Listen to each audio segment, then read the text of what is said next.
Hello friends, welcome to knowledge world. આજે આપણે જોવાના છે 8 જાન્યુઆરી 2024 ના ગુજરાત જ્ઞાન ગુરુ ક્વિઝ 2.0 ના કોલેજ લેવલના જવાબો. શરૂઆત કરીએ આપણે આજના વિડિયોની. પ્રથમ પ્રશ્ન છે, સંગમ સાહિત્યની ભાષા કઈ હતી? તો સંગમ સાહિત્યની ભાષા છે તે તમિલ હતી. आषाढ़ का एक दिन किस नाटककार की बहुत चर्चित कृति है? तो नाट्यकार मोहन राकेश द्वारा आ लखाયેલું હિન્દી નાટક છે અને 1958 માં પ્રકાશિત થયું હતું. તો આનો જવાબ આવશે મોહન રાકેશ.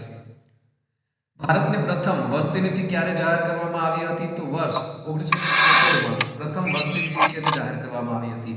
2023 ક્રિકેટ વર્લ્ડ કપમાં પ્રથમ બોલ કોણે ફેંક્યો હતો? તો સેમ કરન દ્વારા પ્રથમ બોલ છે તે ફેંકવામાં આવ્યો હતો.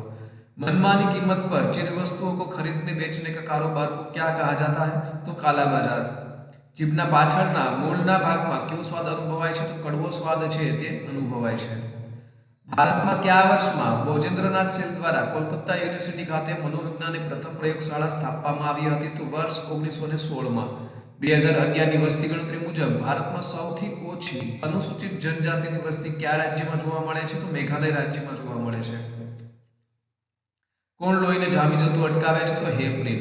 ઝિંકની કોપર સલ્ફેટ સાથે પ્રક્રિયા કરતા કોપર અને ઝિંક સલ્ફેટ નિપજ રૂપે મળે છે. આ પ્રક્રિયા શેનું ઉદાહરણ છે? તો વિસ્થાપન પ્રતિક્રિયાનું ઉદાહરણ છે. રૂપિયા 2 લાખનું મશીન ખરીદાયું, રૂપિયા 10,000 ટ્રાન્સપોર્ટનો અને 500 રૂપિયા પેકિંગ ખર્ચ કર્યો અને તેને રૂપિયા 2,98,910 માં વેચવામાં આવ્યું હોય તો કેટલા ટકા નફો થાય? તો આમાં કુલ 42% નફો છે તે થશે. રામનવમીના દિવસે સૂર્યના કિરણો કઈ મૂર્તિ પર સીધા સેના પર પડે તે રીતે રામ જન્મભૂમિ મંદિરનું સ્થાપત્ય રચવામાં આવ્યું છે? તો રામનવમીના દિવસે સૂર્યના જે કિરણો છે તે રામલલાના કપાળ પર પડશે. ડિપાર્ટમેન્ટ ઓફ ડિફેન્સ પ્રોડક્શન હેઠળ કેટલા સેન્ટ્રલ ડિફેન્સ પબ્લિક સેક્ટર અંડરટેકિંગ્સ એટલે કે DPSU ની સ્થાપના કરવામાં આવી છે? તો કુલ 9 ની. 8, 22, 8, 28, 8 શ્રેણીમાં આગળનો નંબર કયો હશે? તો 22 ને 6 28 ને 6 34. સ્વામી વિવેકાનંદનો જન્મ ભારતના કયા શહેરમાં થયો હતો? તો કોલકાતામાં થયો હતો 12 જાન્યુઆરી 1863 ના રોજ. PM સ્વનિધિ યોજના હેઠળ ડિજિટલ વ્યવહારોને દર વર્ષે કેટલી રકમનું કેશબેક આપવામાં આવે છે? તો રૂપિયા 1200 નું. વર્ષ 2022 માં ભારત સરકાર દ્વારા કેટલા પદ્મ પુરસ્કારોની જાહેરાત કરવામાં આવી હતી? તો કુલ 128. વસ્તુના ટકાઉપણાનો આધાર તેના કેટલા પ્રકાર પાડી શકાય છે? તો ટકાઉપણાને આધારે વસ્તુના 2 પ્રકાર પાડી શકાય છે. કયા ખેલાડીએ આંતરરાષ્ટ્રીય ક્રિકેટમાં સૌથી વધુ છગ્ગા મારવાનો રેકોર્ડ બનાવ્યો છે? તો રોહિત શર્મા દ્વારા આ રેકોર્ડ બનાવવામાં આવ્યો છે. ઇષ્ટનો વિરુદ્ધાર્થી શબ્દ અનિષ્ટ. આકર્ષકનો વિરુદ્ધાર્થી શબ્દ છે અનાકર્ષક. ઉપદ્રવનો સમાનાર્થી શબ્દ છે કનડગત, પંજવણી અથવા રંચાડ. જેમાં બધી ઋતુઓનું વર્ણન આવે છે કાવ્ય પ્રકાર કયો છે? ઋતુસંહારમાં. સરસ્વતી ચંદ્ર કેટલા ભાગમાં રચાયેલી છે? તો કુલ 4 ભાગમાં રચાયેલી છે. કનૈયાલાલ મુનશી દ્વારા સ્થાપિત પ્રસિદ્ધ શિક્ષણ સંસ્થાનું નામ આપો? તો ભારતીય વિદ્યા ભવન. આરટીઆઈ હેઠળ નાગરિકોને માહિતી પૂરી પાડવા માટે કોને નિયુક્ત કરવામાં આવ્યા છે? તો જાહેર માહિતી અધિકારીને. આધાર બિલ લોકસભા અને રાજ્યસભામાં કયા વર્ષમાં મંજૂર થયો હતો? તો વર્ષ 2016 માં. દર વર્ષે કયા દિવસને સશસ્ત્ર સેના ઝંડા દિવસ તરીકે ઉજવવામાં આવે છે? તો 7 ડિસેમ્બરને. ભારતમાં પ્રથમ સામાન્ય ચૂંટણી કયા વર્ષમાં યોજાઈ હતી? તો વર્ષ 1957 માં. ભારતના કોન્સોલિડેટેડ ફંડ ઉપાડવાની સત્તા કોણ પાસે છે? તો આ જે છે કોન્સોલિડેટેડ એ ફંડ ઉપાડવાની સત્તા છે તે સંસદને છે. PMMY નો અર્થ શું છે? તો તેનો અર્થ છે પ્રધાનમંત્રી મુદ્રા યોજના. ચેનાની નસરી ટનલનું જે નામ છે તે કયા વ્યક્તિના નામ ઉપર રાખવામાં આવ્યું છે? તો ચેનાની અને નસરી ટનલ છે તેનું નામ શ્યામા પ્રસાદ મુખર્જીના નામ પર રાખવામાં આવ્યું છે. ગુજરાત સરકાર દ્વારા શરૂ કરાયેલ વિકાસ પથ યોજનાનું પ્રાથમિક ધ્યેય કયો છે? તો નગરપાલિકાઓ, શહેરી વિસ્તારો, શહેરો અને મેગા સિટીમાંથી પસાર થતા રાજ્યના રસ્તાઓને આધુનિક બનાવવાનું છે. કયા પ્રોજેક્ટ હેઠળ નમો ભારત ટ્રેન દોડશે? તો રેપિડેક્સ, રિજનલ રેપિડ ટ્રાન્ઝિટ સર્વિસ. કૃષિ ક્ષેત્રે અપાતો આત્મા એવોર્ડ મેળવવા માટે કોણ પાત્રતા ધરાવે છે? તો કૃષિમાં નવીનતા અને સારી ઉપજ સાથે ઉત્તમ કાર્ય કરનાર ખેડૂતને. અમદાવાદમાં થતી રથયાત્રામાં ભગવાનના રથ કઈ જ્ઞાતિના લોકો બનાવે છે? તો તડવી જ્ઞાતિના લોકો.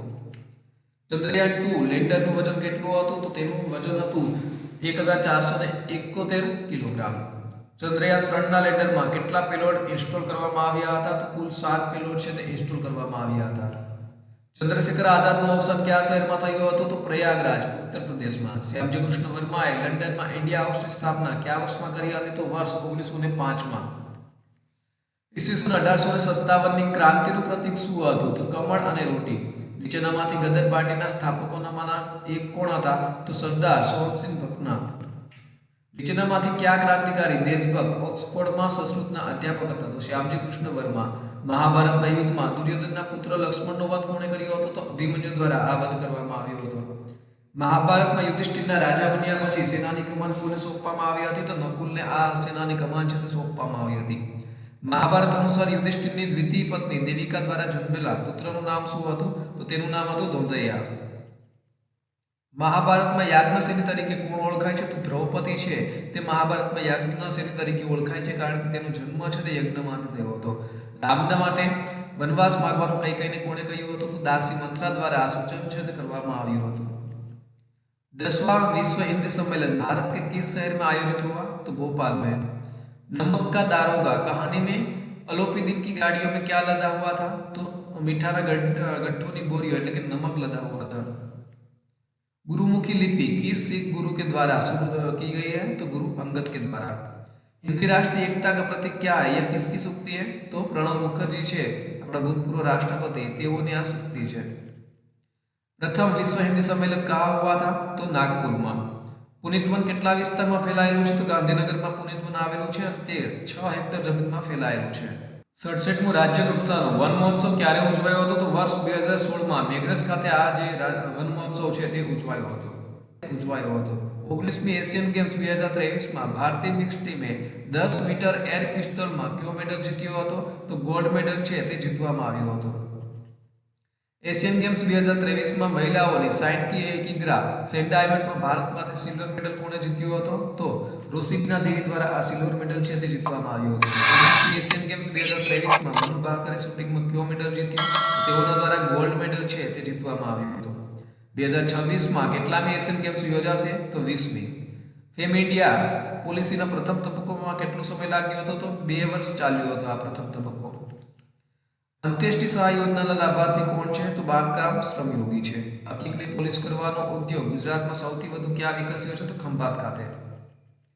માતા અને શિશુના મૃત્યુદર ઘટાડવાની યોજના કઈ છે? તો જનની સુરક્ષા યોજના. કઈ યોજના હેઠળ સામાજિક અને શૈક્ષણિક રીતે પછાત વર્ગ માટે મકાન બાંધકામ માટે ₹1,20,000ની સહાય આપવામાં આવે છે? તો પ્રધાનમંત્રી આવાસ યોજના. મમતા તરુણી યોજનાનો લાભ કોને મળે છે? તો 10 થી લઈને 19 વર્ષની તરુણી છે તેઓને મળે છે, એટલે કિશોરીઓને મળે છે અને શાળાએ ન જતી કિશોરીઓને પણ આપવામાં આવે છે. નિક્ષય પોષણ યોજના ક્યારે શરૂ કરવામાં આવી હતી? તો એપ્રિલ 2018માં.